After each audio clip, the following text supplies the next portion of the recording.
சென்னை அன்னை சத்யா நகரில் திமுக சார்பில் அன்னம் தரும் அமுதக்கரங்கள் நிகழ்ச்சி நடைபெற்றது. இதில் அறநிலையத்துறை அமைச்சர் சேகர்பாபு கலந்து கொண்டு பொதுமக்களுக்கு உணவு பரிமாறினார்.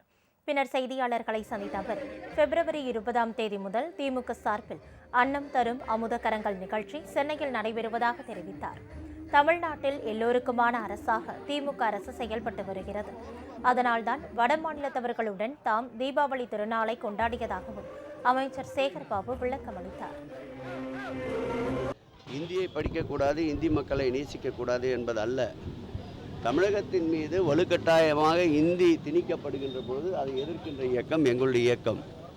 எங்களுடைய முதலமைச்சருடைய கொள்கையே எல்லோருக்கும் எல்லாம் என்பது. ஆகவே இந்தி பேசுகின்ற மக்களும் மனிதர்கள்தான்.